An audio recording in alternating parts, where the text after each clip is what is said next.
السلام علیکم ورحمۃ اللہ وبرکاتہ۔ اعوذ باللہ من الشیطان الرجیم، بسم اللہ الرحمن الرحیم، الحمد للہ رب العالمین، والصلاة والسلام علی سید الانبیاء والمرسلین وعلی اہل بیتہ الطیبین الطاہرین وصحبہ المنتجبین۔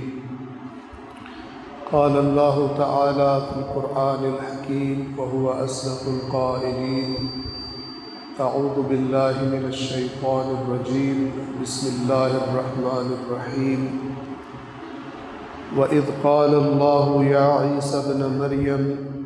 أَأَنْتَ قُلْتَ لِلنَّاسِ اتَّخِذُونِي وَأُمِّيَ إِلَٰهَيْنِ مِن دُونِ اللَّهِ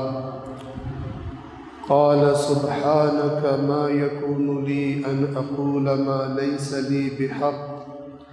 إن كنت قلته فقد علمته تعلم ما في نفسي ولا أعلم ما في نفسك إنك أنت علام الغيوب۔ صدق الله العلي العظيم۔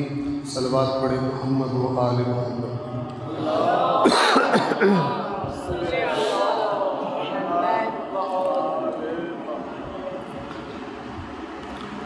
سب سے پہلے خود اپنے آپ کو اور پھر آپ تمام مومنین کو، بندگان خدا کو تقوی الہی یعنی اپنے تمام معاملات میں، اقوال میں، اعمال میں اور فیصلوں میں اللہ تبارک و تعالی سے ڈرنے کی،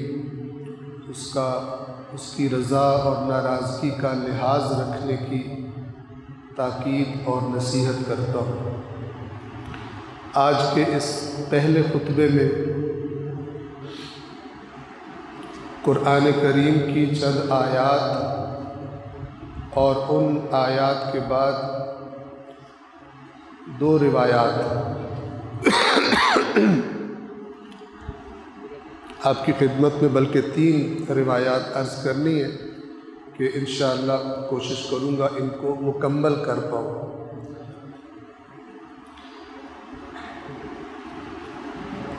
جو آیات ہے وہ سورۃ المائدہ کی آیت نمبر 116 سے لے کر 119 تک، بالکل سورۃ المائدہ کا آخر ہے، کیونکہ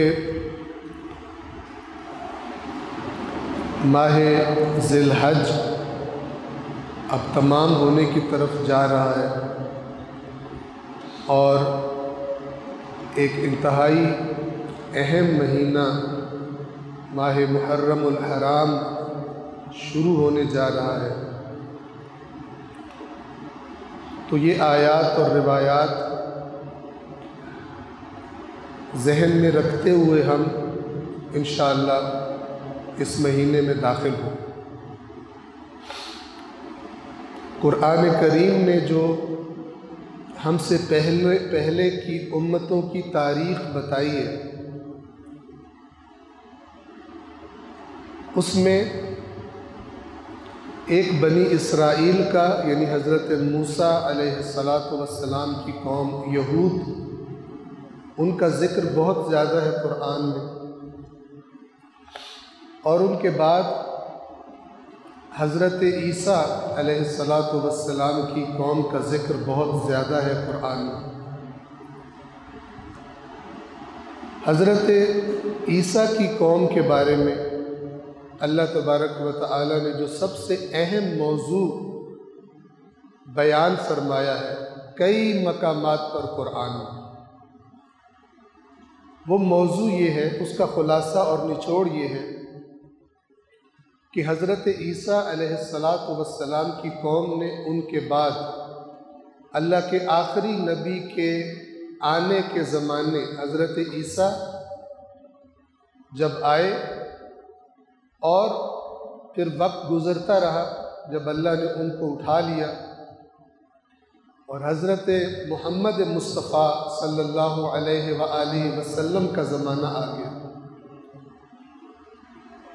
تو یہ لوگ اللہ کے آخری نبی کے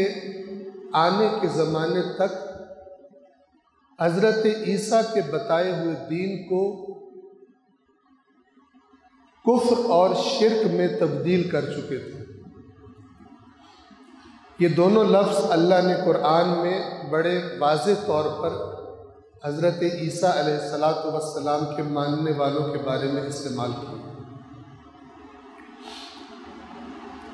اور جو اہم بات ہے وہ یہ کہ یہ کفر اور شرک انہوں نے حضرت عیسیٰ کی محبت میں حد سے بڑھ جانے کی وجہ سے کیا تھا۔ انہوں نے حضرت عیسیٰ جو کہ اللہ کے بندے اور اللہ کے رسول اور اللہ کی توحید کی طرف دعوت دینے والے تھے، ان کے لائے ہوئے دین کو انہی کی محبت کے نام پر بگاڑ کر اس کی شکل کفر اور شرک میں تبدیل کر دی تھی۔ اور شرک وہ چیز ہے کہ جس کے بارے میں اللہ تعالیٰ فرماتا ہے کہ قیامت کے دن ہر گناہ کی معافی کی گنجائش ہے، لیکن اپنے دل میں شرک لے کر جو اللہ کے ساتھ کسی کو شریک بنا کر آئے گا اس کی بخشش کی کوئی گنجائش نہیں ہے قیامت کے دن۔ تو آیت نمبر 116 سے سورۃ المائدہ سے اللہ تعالیٰ قیامت کے دن کا ایک منظر بیان فرما رہا ہے۔ آج اگر آپ حضرت عیسیٰ کو اللہ کا بیٹا کہنے والے ان لوگوں سے اگر آپ پوچھیں تو ان کا عقیدہ ہی یہی ہے کہ ہم سب نے بخشے جانا ہے حضرت عیسیٰ کی وجہ سے۔ حضرت عیسیٰ نے قیامت کے دن اپنے ماننے والوں کی سفارش کرنی ہے، شفاعت کرنی ہے اور ان سب کی بخشش ہو جانی ہے۔ یہ ان کا عقیدہ ہے، اور یہ ان کا عقیدہ اس وقت تھا کہ جب قرآن نازل ہوا۔ اب آپ غور فرمائیں، ہم لوگ بے عنوان مسلمان، بے عنوان اس کے کہ ہم قرآن کریم کو لا ریب کتاب مانتے ہیں، اللہ نے ان کے اس عقیدے کے بارے میں کیا فرمایا؟ تو اللہ تعالیٰ نے ان آیات میں قیامت کے دن کا ایک منظر بیان فرمایا ہے کہ جب اللہ تعالیٰ سب نبیوں سے سوال کر رہا ہوگا تو اسی عدالتی کارروائی میں حضرت عیسیٰ سے بھی سوال کیا جائے۔ اب حضرت عیسیٰ سے کیا سوال ہوگا اور وہ کیا جواب دیں گے، اور آیا اپنی محبت میں ان حد سے بڑھ جانے والوں کی شفاعت کریں گے یا نہیں کریں گے؟ یہ ان آیات سے پتہ چلتا ہے۔ اور آیات قرآن میں اللہ تبارک و تعالی جب کوئی بات بیان کر دیتا ہے تو وہ پھر قیامت تک وہی معیار ہوتا ہے، وہ بدل نہیں سکتا۔ لہذا ہم لوگ بھی وہ شخصیات، اللہ کے رسول ہو یا ان کی پاکیزہ آل ہو، ان کے بارے میں اپنے اعتقادات کس طرح کے رکھنے چاہیے؟ یہ میں اس لیے کہہ رہا ہوں کہ آج ہم میں سے ایک بہت بڑی تعداد ہے جن کو تقریریں کرنے والوں نے، کاش کے تقریریں سننے والوں نے اللہ کی کتاب کو بھی تقریروں جتنی ہی اہمیت دے دی ہوتی، تب بھی یہ صورتحال نہ ہوتی۔ لیکن اللہ کی کتاب کی بے قدری ہے، اور اس وجہ سے اللہ کی کتاب کی واضح باتوں کے خلاف باتوں پر لوگوں کے عقیدے بنے ہوئے، اور ان میں سے ایک عقیدہ کیا ہے کہ ہم اہل بیت کے ماننے والے ہیں، ہم پکے جنتی ہیں۔ قرآن کریم کی نگاہوں میں، اور خود فرامین اہل بیت، وہ فرامین جو بیان نہیں کیے جاتے کیونکہ ان پہ کوئی نعرہ نہیں لگاتا اور ان کا خریدار کوئی نہیں ہے، ان کو چھپا دیا گیا، تو لوگوں نے سن سن کے اپنا عقیدہ بنا لیا کیا کہ ہم ماننے والے ہیں، ہم تو پکے جنتی۔ اب آپ توجہ فرمائیں،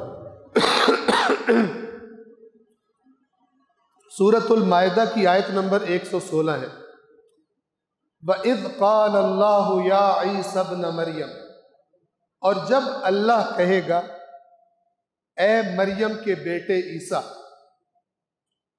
أَأَنْتَ قُلْتَ لِلنَّاسِ، کیا تو نے لوگوں سے کہا تھا؟ جب قیامت کے دن کی کاروائی اللہ بیان کرتا ہے کہ کوئی حدیث بھی نہیں ہے کہ کوئی کہے کہ ضعیف ہو سکتی ہے تو فلان ہو سکتی ہے۔ یہ وہ آیات ہیں جن کے بارے میں اللہ کے آخری نبی نے اور ان کے اہل بیت نے فرمایا کہ جو کچھ اس کے خلاف ہو، چاہے ہمارے نام پر ہو، مت قبول کرنا اس کو۔ اور جب اللہ کہے گا اے مریم کے بیٹے عیسیٰ، کیا تو نے لوگوں سے کہا تھا اتخذونی و امی الہین من دون اللہ، کہ اللہ کے علاوہ مجھے اور میری ماں کو معبود بنا لو، ان کی پرستش شروع کر دو، عبادتوں کو ان کے لیے کرنا شروع کر دو، میرے لیے اور میری ماں کے لیے۔ اے عیسیٰ تو نے لوگوں سے یہ کہا تھا؟ قال سبحانک، حضرت عیسیٰ کہیں گے تیری ذات ہر عیب سے پاک ہے، ما یکون لی ان اقول ما لیس لی بحق، مجھے تو کوئی اختیار ہی نہیں تھا، میرے لیے تو یہ بات بنتی ہی نہیں تھی، جائز ہی نہیں تھی کہ میں وہ کہوں کہ جس کا مجھے کوئی حق نہیں کہنے۔ بس پہلے ہی جملے میں حضرت عیسیٰ اپنی محبت میں حد سے بڑھنے والوں سے برات کر، انہوں نے میرے اوپر جھوٹ بولا۔ سنیں، اور پھر حضرت عیسیٰ کا ادب دیکھیں، یہ بات کہنے کے بعد، اپنی صفائی دینے کے بعد کس ادب سے اللہ سے بات کریں گے؟ فرمائیں گے ان کنت قلتہ فقد علمت، اگر میں نے یہ بات کہی ہو تو یقیناً تو جانتا ہے، تو مجھ سے بہتر جانتا ہے، میری باتوں کو اے اللہ مجھ سے بھی بہتر جانتا ہے، اگر میں نے کہا ہو تو تجھ سے تو چھپا ہوا نہیں۔ تعلم ما فی نفسی، جو کچھ میرے اندر ہے تجھے علم ہے، ولا اعلم ما فی نفسک، اور جو تیرے اندر ہے، جو تیرا علم ہے، مجھے نہیں پتا، لہذا جو تو کہے گا وہی صحیح ہوگا، اگر میں نے یہ بات کی ہوگی تجھے پتا ہوگا، جو میں جانتا ہوں میں نے یہ بات نہیں کی، مجھے حق ہی نہیں تھی۔ انک انت علام الغیوب، یقیناً تو ہی غیبوں کا، غیب کی جمع ہوتی ہے غیوب، تو ہی غیبی چیزوں کا بہت زیادہ جاننے والا ہے۔ آیت نمبر 117۔ جو لوگ قرآن مجید کے مطالعے کے عادی ہیں وہ ان آیات کو ضرور جا کے نماز جمعہ کے بعد خود پڑھیں گے انشاءاللہ۔ پھر حضرت عیسیٰ کی بات جاری ہے آیت نمبر 117 میں، فرماتے ہیں ما قلت لهم الا ما امرتنی بہ، میں نے ان سے کچھ نہیں کہا تھا سوائے اس کے جس کا تو نے مجھے امر کیا تھا، میں نے اور کوئی بات نہیں، میں نے صرف ان سے وہ بات کی اے اللہ جس کا تو نے مجھے حکم دیا تھا کہ ان سے کہو، اور وہ بات کیا تھی؟ ان اعبدوا اللہ ربی و ربکم، یہ کہ اللہ کی عبادت کرو جو میرا بھی رب ہے اور تمہارا بھی رب ہے۔ مجھے نہ بناؤ رب، اللہ کی عبادت کرو، جو معبود ہوتا ہے وہی رب ہوتا ہے۔ وَكُنْتُ عَلَيْهِمْ شَهِيدًا مَا دُمْتُ فِيهِمْ، غور سے سنیں، اب حضرت عیسیٰ کیا کہیں گے؟ اور اے پروردگار میں ان پر گواہ تھا، شہید، وَكُنْتُ عَلَيْهِمْ شَهِيدًا، اور میں اپنی قوم پر، ان لوگوں پر گواہ ہوں، گواہ تھا۔ کب تک گواہ تھا؟ ما دمت فیہم، جب تک میں ان کے درمیان موجود تھا، جب تک میں اس قوم کے درمیان موجود رہا میں گواہ رہا کہ ایسی کوئی بات نہ کرے۔ فلما توفیتنی، اور اے پروردگار جب تو نے مجھے وفات دے دی، مجھے پورا تو نے اٹھا لیا اپنے پاس، جب میں ان کے درمیان نہیں رہا، جب تک تو میں تھا تب تک میں گواہ ہوں، میں تب تک کی گواہی دے رہا ہوں کہ میں نے کوئی بات نہیں کی ان سے ایسی، نہ میں نے انہیں کرنے دی، میں خود موجود تھا۔ جب تو نے مجھے اٹھا لیا، کنت انت الرقیب علیہم، پھر اس کے بعد تو ان پر نگران تھا، یعنی مجھے نہیں معلوم انہوں نے میرے بعد کیا کیا، جب تو نے مجھے، جب تک میں موجود تھا میں گواہ ہوں، تب تک کی میں گواہی دے۔ جب تو نے مجھے اٹھا لیا، کنت انت الرقیب علیہم، تو پھر تو ان پر نگران تھا، وَأَنْتَ عَلَىٰ كُلِّ شَيْءٍ شَهِيدٌ،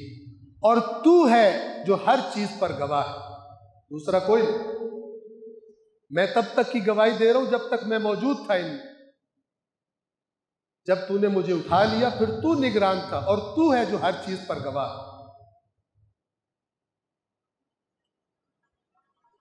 آیت نمبر 118،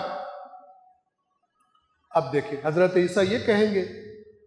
کہ یا اللہ چلے غلطی ہو گئی بیچاروں سے، ہوئی تو میری محبت میں ہیں تو میرے چاہنے والے، تو ان کو چھوڑ دے۔ جیسی سٹوریاں آج کل گھڑ لی ہیں مقدس ہستیوں کے نام پہ گھڑنے والوں نے، پچھلے زمانوں میں بھی گھڑی گئی اور اب بھی گھڑی گئی۔ حضرت عیسیٰ فرمائیں گے ان تعذبہم فإنہم عبادک، اے پروردگار، اے اللہ اگر تو انہیں عذاب دے تو یقیناً تیرے بندے، میرے بندے تھوڑی، تو صاحب اختیار ہے، انہوں نے میرے بعد مجھ پہ جھوٹ گھڑا ہے، اگر تو انہیں عذاب کرے تو یہ تیرے بندے، وَإِن تَغْفِرْ لَهُمْ، اور اگر تو ان کی مغفرت کرے، فَإِنَّكَ أَنْتَ الْعَزِيزُ الْحَكِيمُ، تو یقیناً تو ہے جو ہر چیز پر غلبہ رکھنے والا اور حکمتوں والا، تیرا کوئی فیصلہ حکمت سے بڑھ خالی نہیں ہوتا کہ میں تیرا فیصلہ تبدیل کراؤں، مجھے زیادہ پتہ ہے تیرے سے۔ اگر تو انہیں عذاب کرے تو تیرے بندے، اگر تو ان کی مغفرت کرے تو انک انت العزیز الحکیم، تو ہے صاحب عزت، عربی زبان میں عزت کسے کہتے ہیں؟ ناقابل شکست ہونے کو، جس پر کوئی غالب نہ آ سکے، تو فیصلہ کرے گا، میری کیا مجال ہے میں تیرا فیصلہ کروں، انک انت العزیز الحکیم، لیکن تو وہ قدرت مند ہے، وہ غالب ہے جو بغیر حکمت کے کوئی فیصلہ کرتا ہی نہیں، لہذا تو فیصلہ کرے گا، مجھے کوئی اختیار ان کا نہیں، اگر تو عذاب کرے تیرے بندے، اگر تو چھوڑ دے مغفرت کرے فَإِنَّكَ أَنْتَ الْعَزِيزُ الْحَكِيمُ۔ اور آپ کو معلوم ہونا چاہیے شفاعت کے بارے میں قرآن کیا کہتا ہے؟ شفاعت کے عمل کا آغاز اللہ کی رحمت سے شروع ہوگا، من ذا الذی یشفع عندہ الا باذنہ، کون ہے؟ اللہ تعالیٰ چیلنج کرتا ہے، آیت الکرسی آپ سب کو آتی ہے، کون ہے جو اللہ کے اذن کے بغیر کسی کی سفارش کرے اور آ کر کہے اے تے میرا منن والا چھاڑ دو، یہ اللہ نے صاف صاف آئینہ دکھایا ہے قیامت کے دن کیا ہونے والا ہے اس قسم کا عقیدہ رکھنے والوں. اور اللہ کی باتوں کو بدلنے والا کوئی نہیں. اسی لیے اور کیونکہ ائمہ کو بھی پتا تھا، ائمہ اہل بیت کو، اور اللہ کے رسول کو بھی پتا تھا کہ ان کے بعد دین فروشی کو اپنا معاش بنا لینے والے یا جاہل اور نادان قرآن مجید سے دور لوگ ایسے ہی جھوٹ گھڑیں گے اور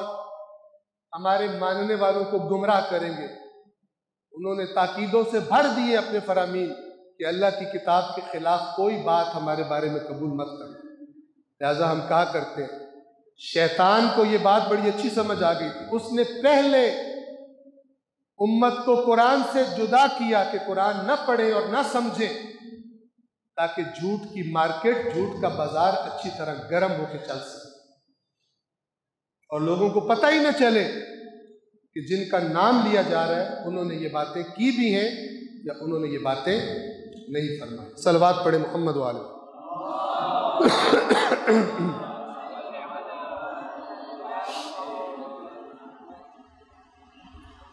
آیت نمبر 119 آخری. قال اللہ، جب حضرت عیسیٰ یہ اپنی گواہی دے چکیں گے تو اللہ کہے گا، اللہ فرمائے گا ھذا یوم ینفع الصادقین صدقہم، یہ وہ دن ہے، آج وہ دن ہے جس دن سچوں کو ان کا سچ فائدہ دے گا. جو سچ بولتے تھے، اللہ پر جھوٹ نہیں بولتے تھے،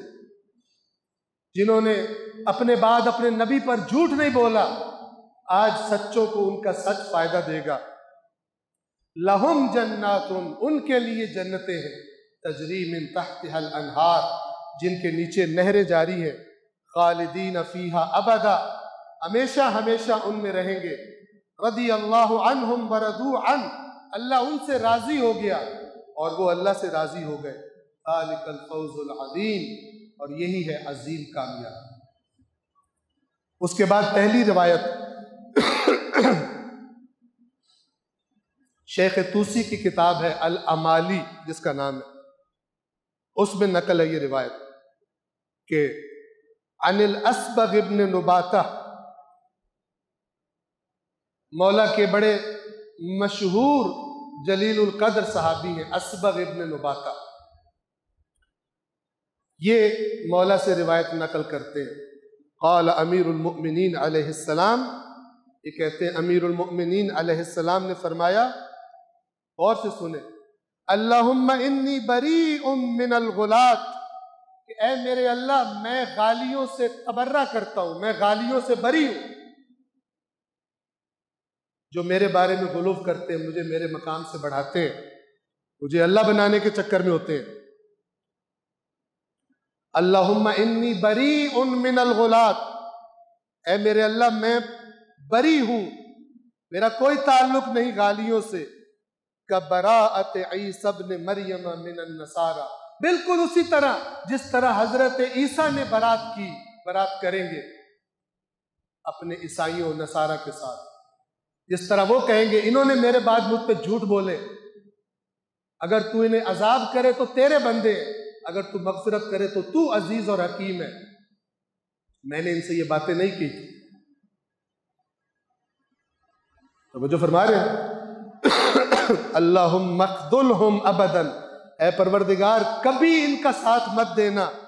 ان کو چھوڑ دے، ان کو ترک کر دے. ولا تنصر منہم احدا، اور ان میں سے کبھی کسی ایک کی بھی مدد نہ کرنا ان غالیوں سے جنہوں نے میرے بارے میں یہ جھوٹ گڑے. دوسری روایت اثبات الہدا، یہ کتاب کا نام ہے. آپ جان لیں کہ یہ روایتیں نہ بھی ہوتی تو بھی قرآن اس معاملے میں اپنا موقف بڑے واضح بیان کرتا ہے، لیکن ائمہ نے مزید بات کو پکا کر دیا تاکہ جن لوگوں کو پڑھنے کا کچھ فکر ہو، کچھ سنجیدہ ہو دین کے بارے میں، جو ڈھونڈنے نکلے انہیں مل جائے. جسے ڈھونڈنے کا شوق ہی نہیں ہے وہ سن سن کے ہی مست رہتا ہے. تو نہ اس میں کوئی اللہ کا قصور ہے، نہ محمد و آل محمد علیہ الصلاۃ والسلام کا کوئی قصور. ہوا یوں کہ کسی بندے نے آ کر امام جعفر صادق علیہ الصلاۃ والسلام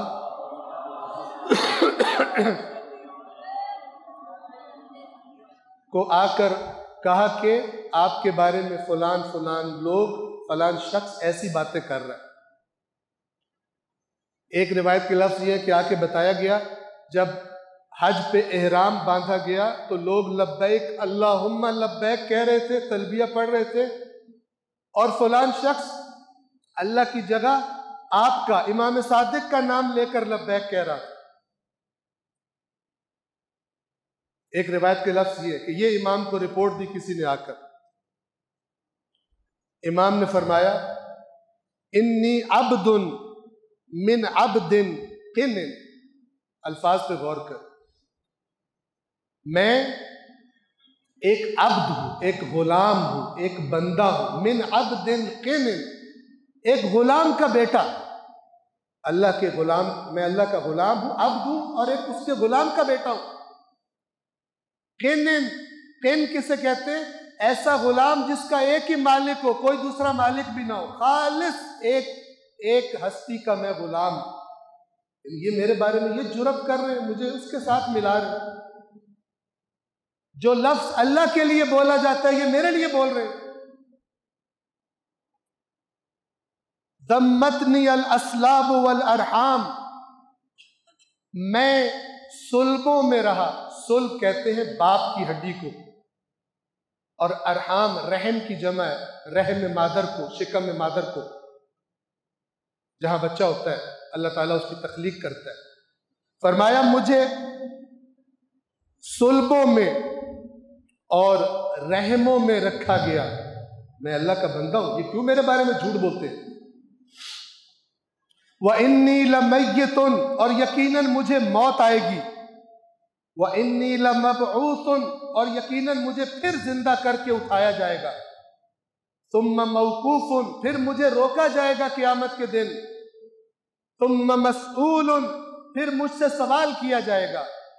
یہ وہی بات ہے جو قرآن میں حضرت عیسیٰ کے بارے میں کی گئی کہ جھوٹ میرا نام لینے والوں نے مجھ پہ بولا تھا، لیکن اللہ پوچھے گا مجھ سے۔ جس طرح عیسیٰ کا کوئی قصور نہیں تھا جو حضرت عیسیٰ پہ جھوٹ گڑے گئے، لیکن اللہ عیسیٰ کو روک کے پوچھے گا۔ امام صادق فرما رہے ہیں کہ جھوٹ اس نے بولا ہے میرے بارے میں، قیامت کے دن اللہ مجھے روک کر پوچھے گا تو نے کہا تھا ان سے۔ ثم مسئول، پھر مجھ سے پوچھا جائے گا، واللہ، اللہ کی قسم، لَأُسْأَلَنَّ عَمَّا قَالَ عَنِّي هَذَا الْكَذَّابُ، اللہ کی قسم اس جھوٹے نے جو میرے بارے میں بات کی ہے مجھ سے سوال کیا جائے گا قیامت کے دن، اور اللہ کہے گا اے جعفر صادق تو نے ان سے کہا تھا کہ میرے نام پہ لبیک کہو، میرے بارے میں اللہ جیسی باتیں کرو، مجھے اللہ کے ساتھ ملاؤ، تو نے ان سے کہا تھا۔ امام فرما رہے اس جھوٹے نے جھوٹ بولا ہے، قیامت کے دن مجھے روک کر سوال کیا جائے گا، مجھ سے حساب لیا جائے گا۔ بالکل وہی بات جو اللہ تعالیٰ نے حضرت عیسیٰ کے بارے میں قرآن میں بیان کی، اور یہ اسی آیت کی وجہ سے امام فرما رہے، اسی قرآن کا ان سے بہتر کون علم رکھتا بتا رہے ہیں کہ جھوٹ اس نے بولا ہے اور اللہ تعالیٰ سوال مجھ سے کرے گا۔ اور اسی طرح کی ایک اور روایت ہے، میں ساری نہیں پڑھتا، اس کے الفاظ تھوڑے مختلف ہیں۔ اس میں جو امام کے بارے میں الفاظ ہیں وہ یہ کہ جب ان کو کہا گیا کہ کچھ لوگ آپ کے نام پہ تلبیہ پڑھ رہے ہیں، لبیک اللہم لبیک کی جگہ آپ کا نام لے رہے ہیں، امام سجدے میں گر پڑے، کھڑے کھڑے سجدے میں گر پڑے، خر ساجدا ودک جؤہ بالارض، اور اپنا سینہ امام نے زمین سے چپکا دیا اللہ کے سامنے انکساری کے اظہار کے لیے، اپنا سینہ زمین سے چپکا دیا، وبکا، اور رونے لگے۔ خباثت انہوں نے کی تھی، رونے کون لگے؟ صادق عالم کہ یہ مجھ پر یہ جھوٹ گڑ رہے ہیں، یہ وہی کام کر رہے ہیں جو عیسیٰ پر ان کی قوم نے کیا تھا۔ رونے لگے۔ وَأَقْبَلَ يَلُوذُ بِإِصْبَعِهِ، اور اپنی انگلی سے اشارے کر کے اللہ سے پناہ مانگتے ہوئے یہ کہنے لگے، بل عبد للہ کن داخر، نہیں میں ایسا نہیں ہوں، بلکہ میں تو اللہ کا خالص بندہ ہوں، میرے تو ملکیت میں اللہ کے ساتھ شریک بھی کوئی نہیں ہے، داخرن، بالکل اس کے سامنے جھکا ہوا عاجزی والا لاچار بندہ ہوں، یہ میرے بارے میں ایسی باتیں کر رہے۔ سجدے میں گر پڑے، سینہ زمین سے لگا دیا، رونے لگے اور اللہ سے، اللہ کے عذاب سے پناہ مانگنے لگے اور پھر فرمانے لگے، اتنی دفعہ یہ جملہ تکرار کیا، جب سر اٹھایا تو لوگوں نے دیکھا کہ داڑھی ساری آنسوؤں سے گیلی ہو گئی تھی۔ تو ایک راوی نے کہا میری جان آپ پر فدا ہو، جو وہاں کھڑا تھا اس نے کہا کہ مولا میری جان آپ پر فدا ہو، آپ نے تو یہ بات نہیں کی، پھر آپ کیوں رو رہے ہیں؟ یہ تو اس نے جھوٹ بولا ہے، انہوں نے غلط کیا ہے۔ امام نے فرمایا اے مصادف، مصادف اس راوی کا نام ہے، یقیناً اگر عیسیٰ چپ کر جاتا، جو اس کے نصارہ نے عیسیٰ کے بارے میں کہا تھا، اگر عیسیٰ چپ کر جاتا تو اللہ حق رکھتا تھا کہ عیسیٰ کو بہرا کر دے اور اندھا کر دے، اور اگر میں بھی چپ کر جاؤں جو اس ابو الخطاب لانتی نے میرے بارے میں کہا ہے، تو اللہ حق رکھتا ہے کہ میرے کانوں کو بہرا کر دے اور میری آنکھوں کو اندھا کر دے، کہ میں سنوں میرے بارے میں ایسی بات کی جا رہی ہے اور میں جواب نہ دوں، میں چپ کر جاؤں۔ اگر عیسیٰ یہ چپ رہتے، جواب نہ دیتے، تو عیسیٰ پر بھی اللہ کا حق تھا، میں چپ کروں مجھ پر بھی اللہ کا۔ تبھی تو مولا کی آپ کو حدیث میں نے سنائی، فرمایا میں اے پروردگار میں ان غالیوں سے اسی طرح بری ہوں جس طرح عیسیٰ نصارہ سے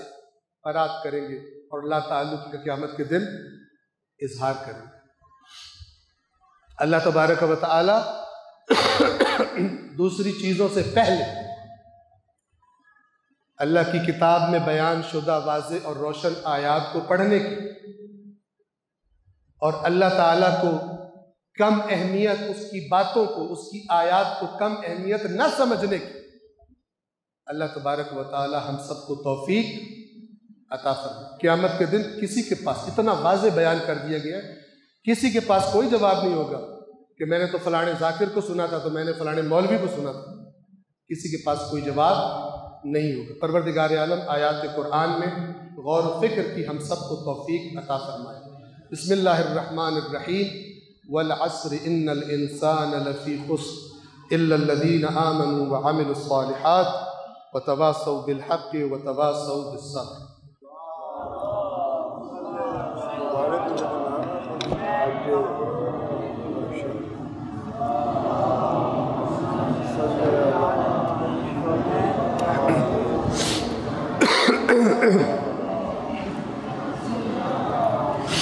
اعوذ باللہ من الشیطان الرجیم، بسم اللہ الرحمن الرحیم، الحمد للہ رب العالمین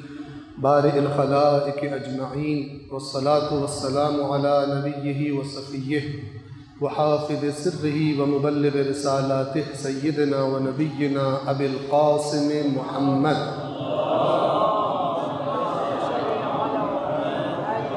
وعلى أمير المؤمنين علي بن أبي طالب وعلى فاطمة الزهراء سيدة نساء العالمين وعلى الحسن والحسين سيدي شباب أهل الجنة وعلي بن الحسين ومحمد بن علي وجعفر بن محمد وموسى بن جعفر وعلي بن موسى ومحمد بن علي وعلي بن محمد والحسن بن علي والخلف القائم المهدي المنتظر صلوات اللہ وسلامہ علیہم اجمعین۔ اللہم اغفر للمؤمنین والمؤمنات والمسلمین والمسلمات الاحیاء منہم والاموات، تابع بیننا وبینہم بالخیرات، انک مجیب الدعوات انک علی کل شیء قدیر۔ صلوات پڑھے محمد والے۔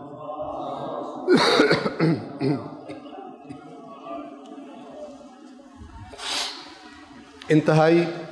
مختصر فقط اشارہ کرنا چاہوں گا، سب سے پہلے تکرار کرتا ہوں اپنے آپ کو اور پھر آپ تمام مومنین کو اللہ کے تقوی اور اپنے تمام اقوال و اعمال و اپنے فیصلوں میں اللہ تبارک و تعالی کا خوف اور اس کی خوشنودی اور اس کی رضایت کا خیال رکھنے کی تاکید اور نصیحت کرتا ہوں۔ دو چیزیں ہیں جن کی طرف بس اشارہ کرنا چاہوں گا۔ جو ایام گزرے ذی الحج کے، حج کا مہینہ ایک عبادت کا مہینہ، اور چند سالوں سے اللہ تبارک و تعالی کی طرف سے توفیق ملتی ہے حج پہ جانے کی، اور اس سال بھی ملی۔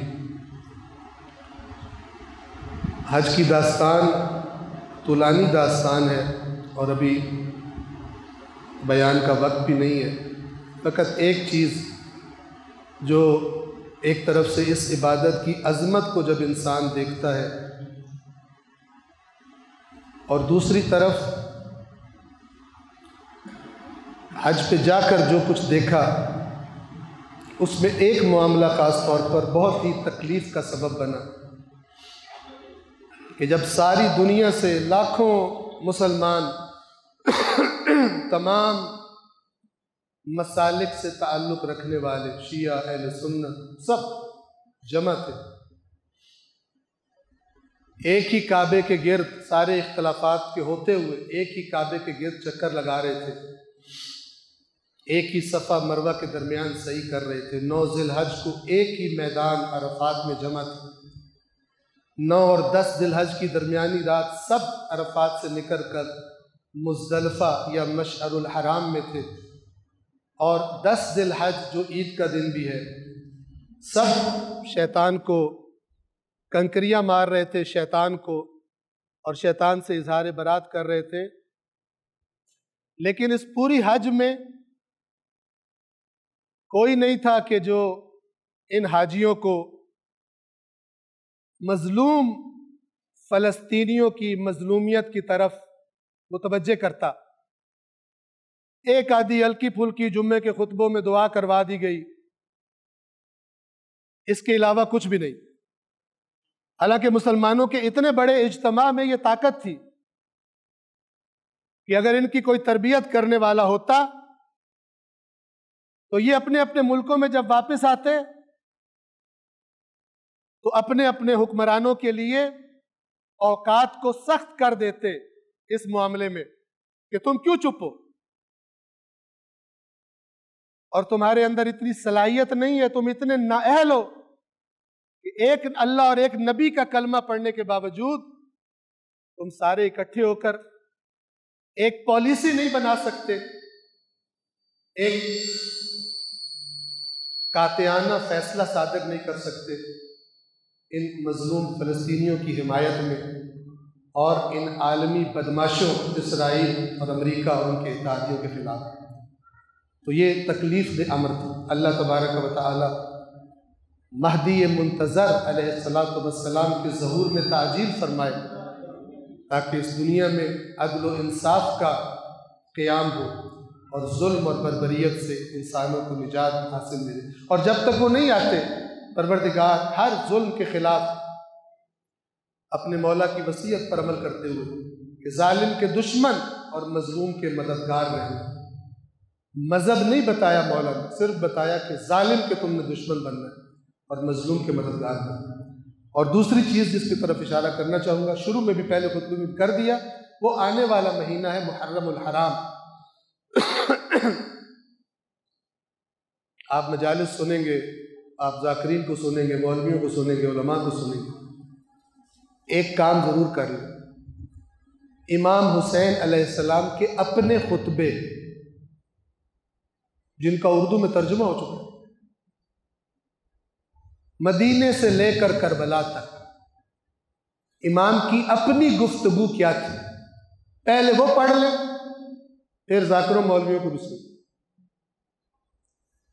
پھر میچ کریں، دیکھیں کون کتنی وہ بات کر رہے جو امام حسین خود فرما رہے تھے، اور کون اپنی مجلس میں نعرے زیادہ لگوانے کے لیے ان چیزوں کا نام ہی نہیں لیتا جن کو بار بار چیخ چیخ کر پکار کر حسین مظلوم مدینہ سے لے کے مکے تک اور مکے کے قیام کے دوران اور مکے سے لے کے کربلا تک لوگوں کو توجہ دلوانے کی کوشش کر رہے تھے، اور لوگ توجہ نہیں کر رہے تھے، اس وقت بھی نہیں کر رہے تھے، اور بہت سارے لوگ آج بھی نہیں کرتے، آج بھی نہیں کرتے۔ جب آپ نے وہ خطبات پڑھے ہوں گے تو آپ کو پتہ چلے گا کون جو وکیل آل محمد بنا پھر رہا ہے، کون سچا ہے اور کون بے ایمان اور اپنی روزی کی تلاش میں، اپنے پیسے کمانے کے چکر میں۔ ورنہ یہ ممکن ہے محرم گزر جائے، سفر گزر جائے، ایک بندہ اپنی تقریروں میں امام حسین کے خطبات کا ذکر ہی نہ کرے، جو کہ اصل پیغام ہے محرم کا اور اصل پیغام ہے کربلا کا، کہ وہ خود بتا رہے ہیں میں کیوں کربلا جا رہا ہوں، کیا معیار بتا رہے ہیں، کیا باتیں کر رہے ہیں۔ سنا سنایا دین بدترین دین ہے، سنا سنایا دین بدترین دین۔ اصول کافی کے مقدمے میں امام معصوم فرماتے ہیں جس کا دین اللہ کی کتاب سے اور اللہ کے رسول کی سنت سے ہوگا پہاڑوں سے زیادہ مضبوط ہوگا اس کا دین، اور جس کا دین لوگوں کے منہوں سے سن کے ہوگا لوگ اسے دین سے نکال دیں گے، اس کو پتہ بھی نہیں ہوگا میں دین میں ہوں یا دین سے باہر چلا گیا، جو صرف سننے پر اکتفا کر۔ لہذا سنیں ضرور، لیکن سننے سے پہلے پڑھ دیں، اللہ کی کتاب پڑھیں، امام حسین علیہ السلام کے خطبات پڑھیں، آپ دیکھیں گے ایک جیسی بات، لیکن بعض کی جب آپ تقریر سنیں گے آپ پتہ چلیں گے کسی اور ہی روٹ کا ٹکٹ لیا ہوا ہے، اس نہ اللہ کی کتاب کی کوئی بات ہے نہ حسین مظلوم کے خطبات کی کوئی بات اس کی تقریروں میں موجود ہے۔ پروردگار عالم جیسے حق بنتا ہے کہ حق ہم ادا ہی نہیں کر سکتے، بہرحال جتنی ہم کوشش کر سکتے ہیں معرفت کے ساتھ، اے پروردگار اس محرم الحرام کو اور سفر کو، ان ایام عزا کو گزارنے کی ہم سب کو توفیق عطا فرمائے۔ بسم اللہ الرحمن الرحیم، قل هو اللہ احد اللہ الصمد لم یلد ولم یولد ولم یکن له کفوا احد۔ صدق اللہ العلی العظیم، والسلام علیکم ورحمۃ اللہ وبرکاتہ۔